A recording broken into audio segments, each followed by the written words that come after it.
నమస్కారం కిరణ్ టీవీ భక్తి ప్రేక్షకులకి స్వాగతం. నేను మీ గాయత్రి. ముందుగా ప్రేక్షకులకు అందరికీ కూడా ఉగాది శుభాకాంక్షలు.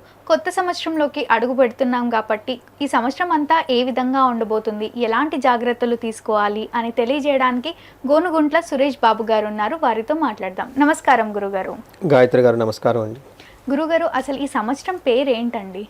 ఓం గం గణపతియే నమః. స్వర్ణలక్ష్మి నమస్తే అస్తు. పరబ్రహ్మ స్వరూపిణి రాజ్యం దేహి ధనం దేహి సర్వకామాంచ దేహి మే. తల్లి, ఈ సంవత్సరం పేరు ఫస్ట్ తెలుసుకోవడం చాలా ఇంపార్టెంట్. ఒక్క స్టెప్ కొంచెం డీప్గా చెప్తాను. నారద మహర్షికి 60 మంది కుమారులు ఉన్నారు. ఒక యుద్ధంలో వాళ్ళంతా చనిపోతారు. తండ్రి కాబట్టి బాధ ఉంటుంది కదండి. 60 మంది కుమారులు చనిపోతే విష్ణుమూర్తి దగ్గర ఇంకా నారాయణ నారాయణ అంటూ ఉంటాడు కాబట్టి ఆయన దగ్గర ఏడుస్తాడు. అప్పుడు నీ కొడుకులు నిజంగా చనిపోలేదు, కాలపురుషుడి దగ్గర ఉండేసి ఒక్కొక్క సంవత్సరాన్ని ఒక్కొక్క కొడుకు రక్షించుకుంటూ రిప్రజెంటేషన్ చేస్తూ ఉంటాడని విష్ణుమూర్తి వరం ఇస్తాడు. అందుకని ఈ 60 సంవత్సరాల పేర్లు అనమాట ఇవి మనకి. ఈ 60 సంవత్సరాలు ఒక్కొక్క పేరు నారద మహర్షి యొక్క కుమారుల పేర్లు ఇవి. ఇది చాలా మందికి తెలియదు అనమాట. అయితే ఆ సంవత్సరంలో ఆయన కుమారుడు ఒక ఆయన హెడ్ దీనికి. ఆయనకు ఒక రెస్పాన్సిబిలిటీ ఇస్తారు. అంటే ఈ సంవత్సరం అంతా నువ్వు అందరినీ ఇలా జాగ్రత్తగా చూసుకో, కాపాడుకో, సృష్టిని రక్షించు, ఈ కాలపురుషుని గమనంలో వాళ్ళందరినీ వాళ్ళ విధులు చేసే విధంగా చూడమని వాళ్ళకి రెస్పాన్సిబిలిటీస్ ఇస్తారు. అందుకని ఒక్కొక్క సంవత్సరం ఒక్కొక్క కుమారుడు అధ్యక్షుడు కాబట్టి వాళ్ళ స్టైల్ దీన్ని కాపాడుతూ ఉంటారు. ఈ కుమారుడి పేరు పరాభావ నామ సంవత్సరం. అది పరాభవం అంటే మనకు అందరికీ ఉంటుంది. అభావం అంటే ఇన్సెక్యూరిటీ, ఇన్ఫీరియారిటీ కాంప్లెక్స్ అనేది. పరా అంటే దూరంగా ఉండు అని. అంటే మనలో ఉన్న ఇన్ఫీరియారిటీ కాంప్లెక్స్కి, ఇన్సెక్యూరిటీస్కి మనం దూరంగా ఉండాలి అని దాని మీనింగ్. అంతేగాని అవమానం జరుగుతుంది అది ఇది జరిగిపోతుందని కాదు. మనలో ఉన్న ఇన్ఫీరియారిటీ కాంప్లెక్స్కి, ఆత్మన్యూన్యత భావానికి, పిరికితనానికి దూరంగా ఉండండి, ధైర్యంగా ఉండండి అని. మరి అది ఎలా జరుగుతుంది? ఎప్పుడు మనిషి ధైర్యంగా ఉంటాడండి ఎప్పుడైతే ధర్మబద్ధంగా తనంతా తను ఒక పని చేసుకుంటూ వెళ్ళిపోతూ ఉంటాడో, ధర్మో రక్షిత రక్షత, ఆ ధర్మం వాళ్ళని కాపాడుతుంది. అందుకని ఎప్పుడైతే ధర్మబద్ధంగా మన పని మనం చేసుకుంటామో ఎప్పుడు ఎవరికి భయపడడా మనిషి ధైర్యంగా ఉంటాడు. అందుకని ధైర్యలక్ష్మి వస్తుంది. ఎప్పుడైతే ధైర్యలక్ష్మి వస్తుందో సంతానలక్ష్మి, వరలక్ష్మి, అన్ని లక్ష్మి, ఐశ్వర్యాలకు అన్ని లక్ష్మిలు వచ్చేస్తూ ఉంటారు. ధనం కూడా చేస్తుంది. అందుకని మరి మనం ఎందుకు కొన్నిసార్లు మనం తెలుసో తెలవక ఇన్ఫీరియారిటీ కాంప్లెక్స్కి గురవుతాం. ఫేక్ ఎక్స్పీరియన్స్ పెట్టుకుంటాం, ఏదో రాంగ్ కమిట్మెంట్ ఇచ్చేసి ఆవేశం చేసేస్తూ ఉంటాం. అప్పుడు ఏం చేయాలి? మరి మన కరెక్ట్ మార్గంలోకి రావాలి కదా. ఆ కరెక్ట్ మార్గానికి రావడానికి ఈ 7 బేస్ అనమాట. అందుకని మన పూర్వకాలంలో లేదంటే గతంలో ఏదైనా మిస్టేకులు చేసినా, తెలుసో తెలవక అధర్మ మార్గంలో ప్రయాణించిన మనకున్న భ్రమలన్నీ పటాపంచలైపోయేసి వాళ్ళ పరాభవం, అవమానానికి గురయ్యి, అపజయానికి గురయ్యేసి, భంగపడి రియాలిటీ తెలుసుకొని మళ్ళా సన్మార్గంలో రావాల్సిన సంవత్సరం కాబట్టి పరాభావనామ సంవత్సరం అంటారు. ఓకే, తప్పకుండా గురుగారు. ఉగాది నుంచి వీళ్ళ జాతకం ఎలా ఉండబోతుంది, ఆదాయము వ్యయము, రాజపూజ్యము, అవమానాలు ఇవన్నీ కూడా ఎలా ఉండబోతున్నాయి ఒకసారి తెలియజేయండి. ఓం గం గణపతయే నమః. స్వర్ణలక్ష్మి నమస్తే అస్తు. పరబ్రహ్మ స్వరూపిణి రాజ్యం దేహి ధనం దేహి సర్వకామాంచ దేహి మే. స్వర్ణలక్ష్మి అమ్మవారు శ్రీ పరాభావనామ సంవత్సరములో కుంభరాశి వారికి అష్టైశ్వర్యాలు, భోగభాగ్యాలు, సుఖ సౌఖ్యాలు, అన్ని రకాల ఏమంటారు సత్కర్మలు, మంచి మంచి పనులకు జరగాలని, జీవితం ఈ సంవత్సరం వాళ్ళకి 3 పువ్వులు 6 కాయలుగా ఉండాలని, వాళ్ళు ఏదైనా కనుక ఎఫర్ట్ పెడితే 10 లాభం రావాలి, కీర్తి ప్రతిష్టలు ఉండాలని చెప్పేసి మనం కోరుకుందాం. అలానే స్వర్ణలక్ష్మి అమ్మవారి వీళ్ళకి బ్రహ్మజ్ఞానాన్ని ఇవ్వాలి. ఇదేంటి బ్రహ్మజ్ఞానం, సాధువులు మనువులాగా వెళ్ళిపోవటం ఏంటి హిమాలయాలని కాదు మీనింగ్. దాని మీనింగ్ ఏంటంటే దాన్ని టూ మచ్ చేసేసి అందరూ వివరించి పాపం కామన్ మనకు అర్థం కాని విధంగా చేసేసారు దాన్ని. ఇక్కడ అమ్మవారిని పరబ్రహ్మ స్వరూపిణి అంటారు. అంటే అమ్మవారి సంతోషం ఎక్కడ ఉంటుందో, ఆనందం ఎక్కడ ఉంటుందో అక్కడ ఉంటుంది అని. అందుకే చిన్నపిల్లలు నవ్వుతూ ఉంటారు, పచ్చిక బయళ్ళు పచ్చగా ఉంటాయి, శోభామానంగా చోటల్లో అమ్మవారు ఉంటారు.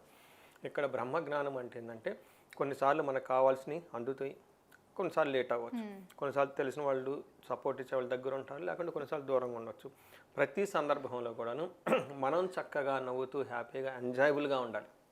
అలాంటి యొక్క మానసిక స్థితిని మనకు అమ్మవారు ఇవ్వాలని, మన కళ్ళతో మనం శోభాయమానంగా దివ్యంగా ప్రతిదాన్ని చూడాలని, ప్రతిదాన్ని ఎంతో పవిత్రంగా మనం చూడాలి అనే ఈ యొక్క మానసిక స్థితి అమ్మవారు మనకి ఇవ్వాలని.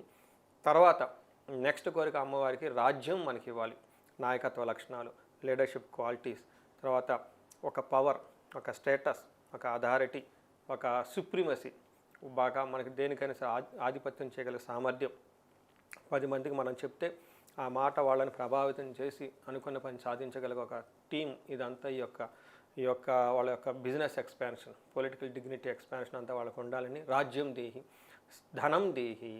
తర్వాత వాళ్ళు చేయాల్సిన తలపెట్టాల్సిన కావాల్సిన పనులకి విపరీతమైన ధనం రావాలి. ఇంటి నిండా ధనం ఉండాలి, షాపింగ్ మాల్ నిండా ధనం ఉండాలి, వాళ్ళ ఆఫీస్కి వెళ్తే ఆఫీస్లో ధనం ఉండాలి, వాళ్ళ వ్యాలెట్స్ తర్వాత క్యారీ బ్యాగ్స్ కొన్ని బ్యాగ్స్ మోస్తుంటారు వాటి నిండా ఉండాలి. అలానే యూపీఐ పేమెంట్స్ అకౌంట్స్ ఎన్ని బ్యాంకుల్లో అంటే అన్ని అకౌంట్స్ నిండా ధనం ఉండాలి, లాకర్స్ నిండా నగలు ఉండాలి. అంతేకాకుండా వీళ్ళకి ఇన్ కేసు శత్రువులు ఇంటికి వెళ్ళినా కానీ, పిలిచారు ఫంక్షన్కి దీనికి వెళ్ళక తప్పదు కదా, ఇంటికి వెళ్ళినా కానీ వీళ్ళ ప్రభావంతో వాళ్ళు కూడా ధనమయం అయిపోవాలి. ఓకే. అంతేకాదు ఎవరన్నా బాధలో చింతలతో ఉంటే 10 నిమిషాలు వీళ్ళ దగ్గరకు వచ్చి కూర్చుంటే వాళ్ళ బాధలు కూడా పోవాలి. అంత యొక్క ప్రభావం అమ్మవారు వాళ్ళకి ఇవ్వాలని కోరుకుందాం. అంతేకాకుండా లాస్ట్లో సర్వకామార్థ సిద్ధి. ఎలాంటి కోరిక కోరుకున్నా అది ఫ్రాక్షన్ ఆఫ్ సెకండ్లో ఇమ్మీడియట్లీ తక్షణమే, ఇంకా ఒక్క నిమిషం కూడా వద్దనమాట, తక్షణమే ఆ కోరికలన్నీ అమ్మవారు నెరవేర్చాలని చెప్పేసి మనం కోరుకుందాం. ఈ రాశి వాళ్ళు కుంభరాశి. ఈ కుంభరాశి గురించి నేను ఎక్కువ మాట్లాడుతూ ఉంటాను. ఎందుకంటే రీజను, నేను పబ్లిక్గా ఇంటర్వ్యూ ఇవ్వటం స్టార్ట్ చేసినప్పుడు శతభిష నక్షత్రం గురించి నక్షత్రాలు సిరీస్ చేసుకుంటూ పోతుంటే ఫస్ట్ ఒక నక్షత్రం చేశాము, ఎక్కువ వైరల్ కాల. రెండో నక్షత్రం నాకు కెమెరాకి అది కనపడలేదు, ఆ యాంకర్కి మధ్యలో కోఆర్డినేషన్ కుదరలేదు. మూడో నక్షత్రం కూడా అంతంత మాత్రం వైరల్ అయింది. ఇంకేంటి అసలు ఉందామా, ఇది ఎందుకు మనకి తలనొప్పి, వెళ్ళిపోదాం మన పని చేసుకుందాం అన్న ఆలోచన టైంలో శతభిష నక్షత్రం చేశాను నేను. ఆ నక్షత్రం ఉదయం లెగి చూసే వాళ్ళకి ఫోన్ చేశారు, ఏమంటే 12,000కి వెళ్ళిపోయిందండి మీ కుంభరాశి నక్షత్రం ఇందులో ఉంటుంది శతభిష నక్షత్రం. నాకు అది బాగా గుర్తు అనమాట. ఆ శతభిష నక్షత్రం 12,000 వెళ్ళకపోతే ఇంక అందరితో లాస్ట్ అయిపోయింది. ఇంకా ఎప్పటికీ నేను ఆ స్క్రీన్ మీద వచ్చి ఉండేవాడిని కాదనమాట, డెడ్ లాస్ట్ అనమాట. అది 4వది. అక్కడ నుంచి ఆ వీడియో దాదాపు 70,000 దాకా వెళ్ళిపోయిందండి. సూపర్. అయితే అక్కడ నుంచి కాల్స్ కూడా 10 మంది వచ్చారు. ఫస్ట్ కాల్ శుభమా అంటూ అమ్మవారిగా పేరుతో ఉన్న ఆమె కాల్ చేసింది, ఏమండి గురువుగారు ఇది ప్రాబ్లం అని. నాకు బాగా గుర్తు, అప్పుడు నేను తంజావూరులో ఉన్నా. ఆ కాల్ వచ్చినప్పుడు అక్కడ అటెండ్ అయ్యాను నైట్ టైం. అక్కడ నుంచి చాలా కాల్స్ రావటం ఇంకా వెళ్ళిపోయాం అనమాట. ఇంకా ఉత్సాహంతో ముందుకు వెళ్ళిపోయాము. అప్పుడు వీళ్ళకి ఏలినాటి శని చాలా తీవ్రంగా ఉంది. ఈ రాశి వాళ్ళకి, కుంభరాశి వాళ్ళకి చాలా తీవ్రంగా ఉంది. 10 కాల్స్ వస్తే 2 కాల్స్ ఈ రాశి నుంచే వచ్చాయి నాకు. అంత విపరీతంగా బాగా ప్రాబ్లమ్స్లో ఉన్నారు. చాలా కాల్స్, చాలా అటెండ్, చాలా పూజలు అవన్నీ చేయడం జరిగింది. ఆ తర్వాత లాస్ట్ ఇయర్ నేనేం చెప్పంటే ఆ ప్రాబ్లం, ఆ డీప్ క్రైసిస్ పాయింట్ నుంచి చాలా వరకు మంచి పొజిషన్కి వస్తారు. గురువు అనుకూలంగా ఉన్నారు, అంత ప్రాబ్లమ్స్ అన్ని పోయి చాలా వరకు ఒక మంచి పొజిషన్కి వస్తారు, అంటే ప్రోగ్రెస్ సైడ్ వస్తారు అని చెప్పడం జరిగిందనమాట. సో వీళ్ళకి ప్రోగ్రెస్ ట్రాక్లో ఉంటుందన్నమాట. ఎందుకు ఇలా చెప్తున్నానంటే, వీళ్ళకి ఏలినాటి శని ప్రభావం రోజుకి తగ్గిపోతూ ఉంటుంది. అంటే మొదట్లో వాళ్ళకి 80% ఇబ్బంది పడిన వాళ్ళు కాస్త అక్కడ నుంచి ఆ యొక్క ప్రభావం అంత లేకుండా 50%, ఇప్పుడు ఆల్మోస్ట్ ఇంకా 20%కి వచ్చేస్తారు మనకి. ఇంకా అంటే ఈ సంవత్సరం తగ్గిపోతూ ఉంటుంది అనమాట. అయితే వీళ్ళు కొత్తగా ఆపర్చునిటీస్ రావటం, అవకాశాలు రావటం, వీళ్ళు చేసిన పనికి గుర్తింపు రావటం. అప్పటిదాకా వీళ్ళకి ఒక స్థిమితం లేకుండా, ఒక పట్టు లేకుండా ఉన్నవాళ్ళు వీళ్ళకి ఒక కెరీర్లో ఒక మంచి పట్టు వస్తుంది, ఒక స్ట్రాంగ్ బేస్ వస్తుంది వీళ్ళకి అనమాట. ఇలా చాలా విధంగా వీళ్ళకి చాలా బాగుండే అవసరం ఎక్కువ ఉందన్నమాట. ఇందులో మనం ఇవి గ్రహస్థితి చూసుకుంటే నక్షత్రాలు ధనిష్ట 3, 4 పాదాలు, శతభిషం 1, 2, 3, 4 పాదాలు, పూర్వభద్ర 1, 2, 3 పాదాలంతా మనకి ఈ కుంభరాశిలో ఉంటారు. పేరు బలం బట్టి చూసుకుంటే వీళ్ళకి గు, గే, గో, సాసి, సు, సే, దా అన్న పేర్లు ఉంటాయి. చాలా పాపులర్ పేర్లంతా ఇందులోనే ఉంటారండి. సురేష్, సునీలు, సుధాకర్, సునీత, సుధా, చాలా ఎక్కువ ఆంధ్రాలో ఉన్న పేర్లు మొత్తం ఈ కుంభరాశిలోనే ఉంటాయి. సీను అంత మోస్ట్ పాపులర్ పేరు, గోపాల్, ఓకే, ఇలా అన్ని పేర్లన్నీ ఇందులోనే ఉంటాయండి. ఈ పేరులో ఎక్కువగా మన కుంభరాశి వాళ్ళు ఉంటారు. ఈ పేర్లు వాళ్ళు ఎక్కువగా అంటే మనకు కనిపించే వాళ్ళు డే టు టైం వీళ్ళు ఎక్కువ మంది ఉంటారు అనమాట. వీళ్ళకి ఆదాయము 2, వ్యయం 8. ఆదాయం 2, వ్యయం 8 అంటే ఆదాయం తక్కువ, వ్యయం ఎక్కువగా ఉంటుంది. సో వీళ్ళకి ఒక శుభ పరిణామం ఏంటంటేనండి, అసలు వీళ్ళకి ఆదాయమే వచ్చేది కదా ముందు. అంటే ఇప్పుడు ఆదాయం వస్తుంది, ఖర్చులు పెడుతున్నారంటే ఇన్ఫ్లో ఎక్కువ ఉందన్నమాట దాని మీనింగ్. అది ఎప్పటికీ శుభ సూచకం చూసుకోవాలి. రాజ్యపూజ్యం 4, అవమానం 2. అంటే ఇక్కడ ఏమవుతుందంటే వెరీ బ్రాడ్గా చూసుకుంటే, ఇంతకుముందు వాళ్ళు చాలామంది అప్పులు చేసి ఉన్నా, ఫైనాన్షియల్ కమిట్మెంట్స్ ఉన్నా, లేదంటే అప్పటిదాకా వాళ్ళకి కొద్దో గొప్ప డబ్బు వస్తుంటే దాంతో అడ్జస్ట్ అయిన వాళ్ళు కాస్త డబ్బులు కొంచెం చేతిలోకి వచ్చి ఖర్చు పెడుతూ ఉంటారు. ఇంటికి సంబంధించి, లేదంటే బంగారం కొనుక్కోవటం, శుభకార్యాలు చేయటం, ఇలా మంచి మంచి పనులకి ఇప్పటిదాకా వాళ్ళు కనుక ఏదైనా స్టాగ్నేటెడ్ అయ్యి గ్రోత్ లేక ఆగిపోయి ఉంటే డబ్బులు ఈ టైంలో వచ్చేసి ఖర్చు పెడుతూ ఉంటారని దాని మీనింగ్ అండి. ఇది వీళ్ళకి అంటే ఈ ఫిగర్స్ ఈ రాశి వాళ్ళకి మంచి ఫిగర్ అది. ఎందుకంటే మనీ వెళ్ళిపోతూ ఉండాలండి. ఇప్పుడు మనీ వెళ్ళిపోతుంటే మళ్ళీ తిరిగి మనకు రొటేషన్ వస్తుంటుంది కదా. మనకు డబ్బులు ఖర్చు పెట్టలేదంటే రావట్లేదని కదా మీనింగ్. రావట్లేదంటే సమ్వేర్ ఎక్కడ బ్లాక్ అయింది కదా. ఆ బ్లాకేజెస్ పై మనం ఖర్చు పెడుతున్నాం అంటే సంథింగ్ మనకు ఒక బేస్ వచ్చినట్లు ఫీలింగ్ అనమాట. తర్వాత రాజ్యపూజ్యం 4 అవమానం 2. ఇప్పటిదాకా వీళ్ళకి ఎవరైనా కనుక అవమానిస్తూ ఉంటే వీళ్ళేంద్ర బాబు అలా ఉన్నారు అని మనకి అక్కపక్కలో వాళ్ళు అనుకుంటుంటారు కదండి ఫ్రెండ్స్. మనం ఎప్పుడు పక్క వాళ్ళ క్యూరియాసిటీ కదా. అవును, మనకు ఎలా ఉందనుకంటే పక్కన వాళ్ళు మన గురించి ఏమనుకుంటారు దాని గురించి క్యూరియాసిటీ మనకి ఎక్కువ. ఇలాంటి సందర్భంలో ఉన్న వీళ్ళకి పక్క వాళ్ళు బాగా అప్రిషియేట్ చేయటం, గౌరవించటం, పర్లా వీళ్ళు ఒక స్థితికి వచ్చారు, అవి ఇవి కొనుక్కుంటున్నారు, శుభంగా ఉన్నారు అని ఒక ఆలోచన రావటం, వీళ్ళ గురించి ఒక గౌరవప్రదమైన భావం అందరిలోకి వస్తూ ఉంటుందండి. ఇందులో గ్రహస్థితి మనం చూసుకుంటే శని వీళ్ళకి 2వ స్థానంలో ఉండి తర్వాత ఏమవుతుందంటే కొన్ని విషయాల ధనానికి సంబంధించి హ్యాపీనెస్కి సంబంధించిన విషయాల్లో ఆలస్యం జరుగుతూ ఉంటుందని పెట్టుకోవాలి. అంటే వెంటనే ధనం రాదు కానీ ధనం వస్తుంది, డిలే అవుతుంది. అయితే ఈ ప్రాబ్లమ్స్ అన్ని వీళ్ళు ఆల్రెడీ పడున్నారు, ఎందుకంటే పెద్ద పెద్ద ప్రాబ్లమ్స్ పడున్నారు కాబట్టి ఇవి పెద్ద ప్రాబ్లమ్స్ లేట్ అయినా కానీ వస్తుంది కదా అని హ్యాపీగా ఉంటారు. 2 రోజులు ఇస్తా ఉన్నాడు 4 రోజులకి ఇస్తారు, ముందు వస్తుందని హ్యాపీగా ఉంటారు వీళ్ళు. తర్వాత వీళ్ళకి ఏదైనా కనుక సంతోషకరమైన పనులు అవి ఇవి చేస్తుంటే అనవసరంగా ఆటంకాలు వచ్చేసి ఆ మూడంతా పాడు చేస్తూ ఉంటాయి. ఇట్లాంటిది ఎక్కువ జరుగుతూ ఉంటుంది. గురువు వీళ్ళకి ధనాన్ని పుత్రుల విషయాల్లో చక్కగా కలిసి వచ్చే విధంగా ఉంటుంది. తర్వాత రాహుకేతులు 1st హౌస్లో 7th హౌస్లో ఉంటే ఈ రాశి వాళ్ళకి అనవసరమైన వేరుగా వాళ్ళతో ఆర్గ్యుమెంట్స్ చేసుకునే అవకాశం ఎక్కువ ఉంటుంది. వీళ్ళకి అనవసరమైన విషయాల్లో గొడవలు పెడుతూ ఉంటారు వీళ్ళు. సో పెడుతూ ఉంటారా పడుతూ ఉంటారా? వీళ్ళు పడుతూ ఉంటారు, వీళ్ళు పెడుతూ ఉంటారు, రెండు జరుగుతూ ఉంటారు పెడుతూ ఉంటారు అనమాట. అంటే వీళ్ళకి ఉందిగా, బట్ వాళ్ళు ఏమనుకుంటారంటే వేరే వాళ్ళతో మాతో గొడవ పెడుతున్నాను అనుకుంటారు. ఇదంతా కూడా గ్రహాల ఎఫెక్టే కదా అండి. ఖచ్చితంగా వాళ్ళు కావాలని చెయ్యరు, ఇదంతా కూడా గ్రహాలు చేపిస్తాయి వీళ్ళని. కొంతమంది నాకు జాతకం తీసుకొని వస్తారు, అల్లుడు అయితే అల్లుడు, కూతురు అయితే ఎవరో అవతల వాళ్ళు అనమాట. అమ్మాయి అనుకోండి అల్లుడు అనుకుంటారు, అబ్బాయి అనుకోండి కోడలు తీసుకొస్తారు. వాళ్ళు అలా చేస్తున్నారు ఇలా చేస్తున్నారు చాలా చెప్తారు. జాతక చక్రం చూస్తే దోషం ఉంటుంది. అవునండి వేరే వాళ్ళకి కూడా చూపించుకుని దోషం ఉందన్నారని. మరి దోషం ఉన్నప్పుడు ఇవన్నీ సహజంగా జరుగుతాయి కదా. ఇప్పుడు అమ్మాయిలోనూ అబ్బాయిలోనూ దోషం ఎవరికి ఉంది, మీకుంది. అది వాళ్ళు ఏమంటారు ప్రాబ్లం అవతల ఉన్నారు కానీ చెప్తే కంప్లైంట్ చెప్తూ ఉంటారనమాట. వాళ్ళకు ఉందని వాళ్ళు రియలైజ్ అవ్వరు. కానీ గ్రహ దోషాలు ఉండటం బట్టి అవి సరి చేసుకుంటూ అయిపోతున్నాము అని నేను చెప్తూ ఉంటాను. ఒకసారి వాళ్ళకి అది అర్థం చేసుకోకుండా వాళ్ళు అది చేశారు వాళ్ళు అది చేశారంటే మీ అమ్మాయి జాతకంలో వాళ్ళు మీ అబ్బాయి జాతకంలో ఉండబట్టి జరిగిందని చెప్తూ ఉంటాం అనమాట. అదేవిధంగా ఏం చెప్తాను, వీళ్ళకి 7వ 7th హౌస్లో 8th హౌస్లో ఉండటంతో ఎదుటి వాళ్ళు వీళ్ళతో గొడవ పడదని అనుకుందాం కాసేపు. బట్ వీళ్ళని దానికి ఎంకరేజ్ చేస్తూ ఉంటారు కదా, ఇలాంటి వాతావరణం ఎక్కువ ఉంటుంది. రెండోది 2వ స్థానంలో శని ఉంటే ఏం చెప్తారంటే ఎడ్యుకేషన్ విషయంలో కొంచెం ఇబ్బందిగా ఉంటుంది, కానీ ఓవరాల్గా లైఫ్ అనేది కంఫర్టబుల్గా ఉంటుంది, సాటిస్ఫాక్షన్గా ఉంటుంది. ఇక్కడ శని కొంచెం ఇబ్బంది పెడుతున్నా 2వ స్థానంలో చేరేటప్పటికి ఓవరాల్గా వాళ్ళకి ఒక సాటిస్ఫాక్షన్, రెండోది ఒక కంఫర్ట్ అనేది చేరుతూ ఉంటుంది అనమాట. ఈ కంఫర్ట్లో భాగంగానే వీళ్ళు డబ్బులు ఖర్చు పెడుతూ ఉంటారు. మంచి బట్టలు కొనుక్కోవటం, ఇంటి ఫర్నిచర్ కొనుక్కోవటం ఇవన్నీ చేస్తూ ఉంటారు.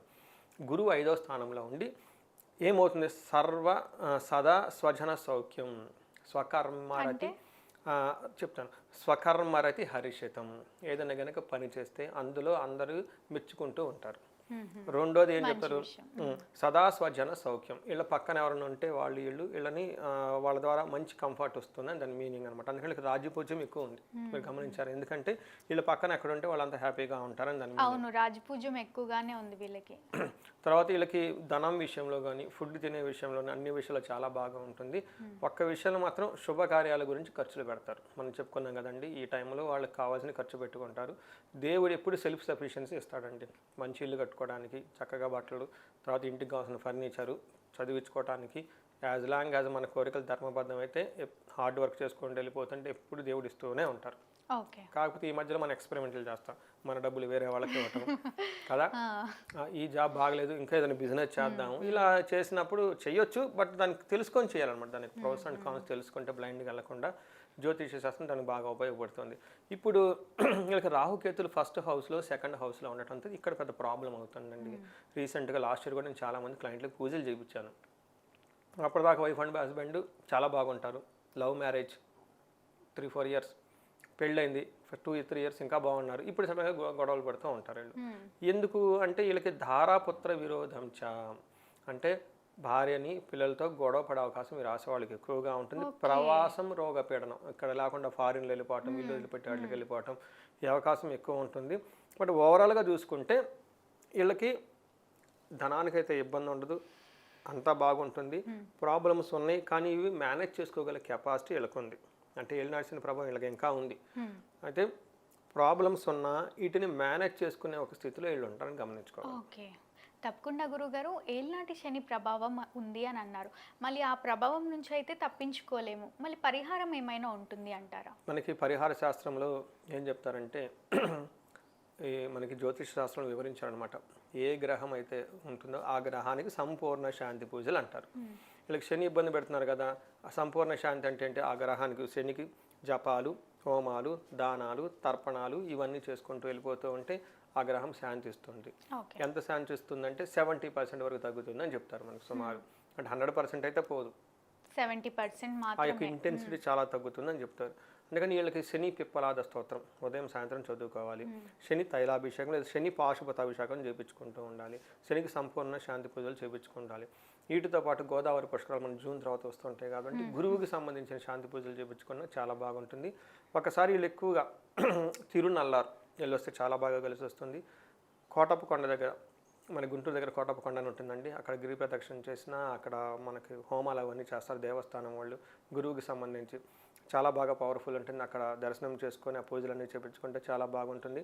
ఈ రాశి వాళ్ళు కూల్, ఓకే, ఎక్స్పెరిమెంట్లు ఏం చేయకుండా అలా నిదానంగా వెళ్ళిపోతూ ఉంటుంది. ఈ రాశి వాళ్ళు ఒక ఫార్ములా చెబుతారు. ఫస్ట్ వీళ్ళు చేయాల్సింది డిసిప్లైన్, నెక్స్ట్ హార్డ్ వర్క్, మూడోది కన్సిస్టెన్సీ, నిలకడగా చేస్తూ ఉంటూ పోతే లాస్ట్లో రివార్డ్ వస్తుంది. ఈ 3 స్టేజ్లో లాస్ట్ది కావాలనుకుంటారు. ఫస్ట్ ఈ 3 చేయకపోతే శని ఇవ్వడు. ఇది మాత్రం గమనించుకొని నిదానంగా చేసుకుంటే చక్కగా ఉంటుంది. ఈ రాశి వాళ్ళందరికీ వీళ్ళకి ఇంకా సంతోషంగా చాలామందికి కొత్తగా పదవులు వచ్చే అవకాశం ఉంటుంది. ధనాభివృద్ధి కూడా వచ్చే అవకాశం ఈ రాశి వాళ్ళకి ఎక్కువ ఉంటుంది. తప్పకుండా గురుగారు, ధన్యవాదాలు. ధన్యవాదాలండి.